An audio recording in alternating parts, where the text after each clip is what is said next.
The Filming Daniel.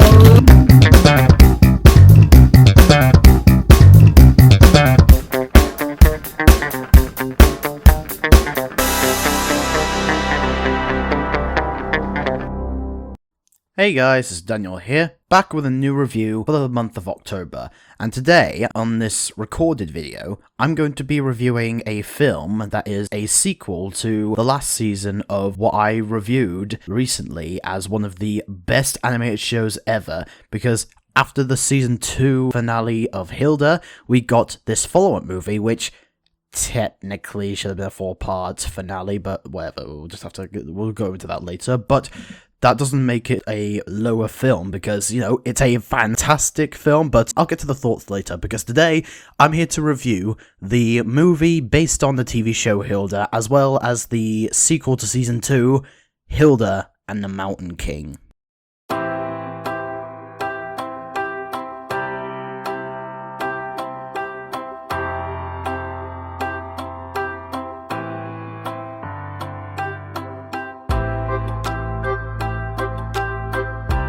So Hilda and the Mountain King, like I said, takes place after the events of Season 2, where you remember at the end of Season 2, Hilda and that little troll baby accidentally switch places because the mother troll thinks that Hilda's life is so good and would be good for her baby, so she switched Hilda and her baby places, and now Hilda has been turned into a troll.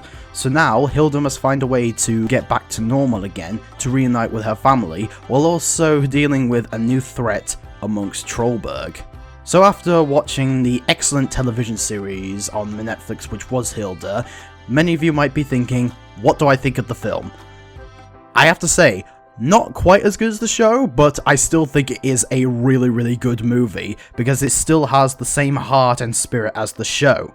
The animation definitely seems upped this time, because since this is a movie, the animation needs to be a little bit upgraded, and while it definitely looks a lot like the show, I could see a bit of shadow being spread amongst the characters and the backgrounds to make it feel more cinematic. I mean, the climax itself definitely seems really cinematic. I don't know how the third season is going to top that in terms of bigness, but I still feel like the animation definitely felt upped, and again, it's Hilda's animation.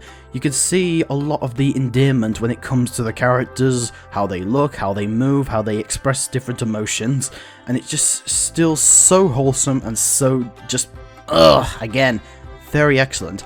I especially love the design of the trolls. I mean, I've always loved the design of the trolls, but because Hilda can now talk to them, we hear voices coming out of their mouths, and so they express different emotions than compared to the show. And I thought that the way that the trolls looked both endearing and threatening whenever there's like villain trolls or dangerous trolls. The action definitely felt upped as well, because there's high stakes in the story, there's a lot of like thrills now and again, and a lot of times it can be pretty brutal and, again, very scary compared to the show, which, again, the show is just as scary, but this one also seems very scary. And speaking of that, the story is excellent as well. I mean, granted, it could work for a final episode of the Season 2, but it still felt like it had a story for a movie. I mean, granted, you have to watch the show in order to understand what's going on in this film, because this is like a sequel movie, so people might find that a bit mixed, but honestly, again, this story has so much heart, so much thrills, and there's a lot of stakes in the story because you really are so with these characters in their situation that you want to see them make it back alive and reunite with each other as family. And I thought the way that they just expressed that story is so well done. There's like two sides to the story. One side focuses on Hilda as she bonds with the baby troll's mother, and I love that troll mother character. Yes, she knows what she's doing is wrong, and yes, she is finding a way to put everything right, but at the same time, you can tell that she also cares about what Hilda is going through, and cares about what she wants. That's why she's also exploring and expressing different ways that the trolls survive out here, because she wants Hilda to know what trolls are like exactly, instead of being seen as monsters as everybody else puts them. The other side of the story focuses on Joanna, Alpha, Tontu, and the rest of the characters trying to look after this baby troll. And that whole section of the film, in my opinion, definitely seemed very intriguing, but also seemed pretty emotional as well, because there's one scene with Joanna and the baby. I won't say what it is, but that whole section of Joanna looking after the baby just reminds us so much of how Joanna always has a bit of trouble taking care of Hilda, and this is a way to show Joanna looking after a baby all over again, and reflects on her relationship with Hilda. Meanwhile, we got Frida and David trying to find out what's going on, where Hilda is, and this is where Frida definitely tries to use more of her magic. And I felt like that she definitely learns more about what she can do, her abilities, and you just root for her to find the courage to do this magic. The characters are just as memorable as they were in the TV show, while also having new characters. I've just discussed them a few times, but Hilda, you just feel for her situation. She is definitely at an all-time danger this time, because she now is being one thing that she always thought she had to resent or run away from. Because now that she's a troll, she has all the limits of a troll. She has the strength, but also she can't just simply run back to her mother during the day, because if you remember so many times in the show, if you've seen it, when a troll is out in the daylight, they freeze still, turn into statues, turn into rocks, and they can't move until nighttime. So she's at a pretty big disadvantage. But at night, she also finds out more about how much strength she has, how much courage she has, but also questioning her trust amongst different people or creatures. Joanna is definitely another sympathetic character because you want to see her reunite with her daughter, and also reflects on a lot of different ideas that Hilda gave to her in the TV show about letting her do these dangerous things, but also you could tell that she wanted to protect her daughter at all costs. I mean, you could see both sides on both Hilda's behalf and Joanna's behalf, and I won't give away too much, but by the end of the movie, it's definitely very emotional as well. Also, let's touch on that baby troll for a second. That baby troll... Oh, I can see why these characters want to take care of him, and I understand why the mother of the baby troll wants her son to have good life, because... Oh god, that baby troll! Ah, okay, yes, I know that seems a bit corny, but... I don't care, I like it, I'm being more honest, like I said in my review of Hilda. And the climax of the movie is definitely awesome. It's at its thrills, and it all ends on a very satisfying and also very kind of conclusive note, because this is like the end of one part of the story. Season 3 is going to introduce a new threat or new thing for Hilda to deal with, but there was an arc going throughout the first 2 seasons and this movie, and that kind of arc kind of ends at the end, but also leaves an open note for season 3. And while this doesn't feel like a total end for the show, I felt like it was a really good way to close off this arc that's been going on throughout the series. Now, did I have some problems with the film? Yes I did.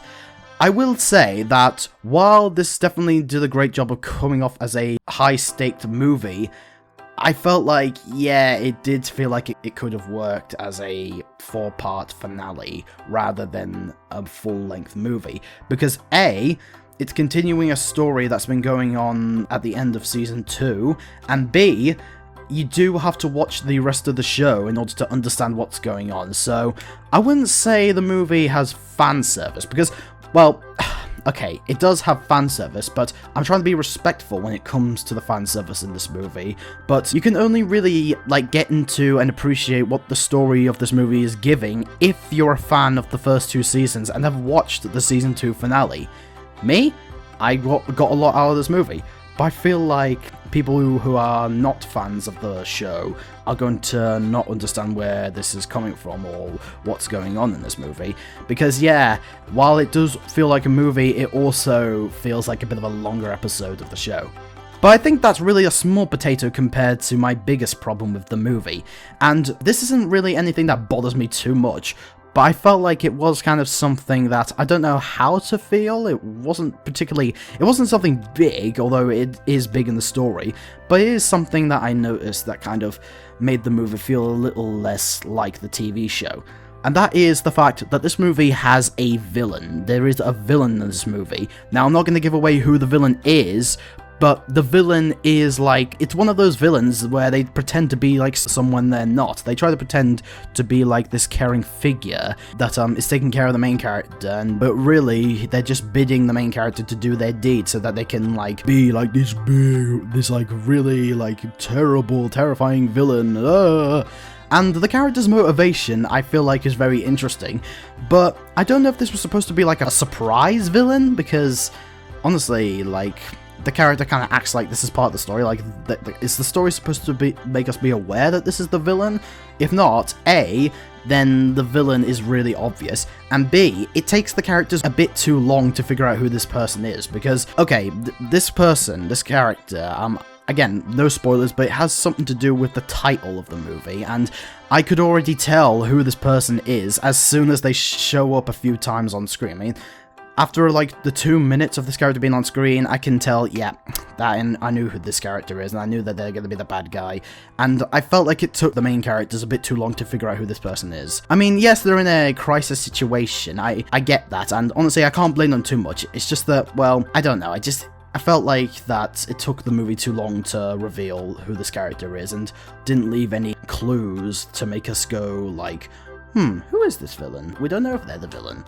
But overall, besides you have to watch this movie after the show and the kind of unsure twist villain, I really, really enjoyed Hilda and the Mountain King. It was a great addition to the series. It had great animation, great stories, great characters, emotional scenes, comedic scenes. It's a really great conclusion to Season 2, and leaves off what we're going to see in Season 3, and oh boy, I'm not ready for a final season, a final goodbye to this Hilda, just when I was starting to get into it.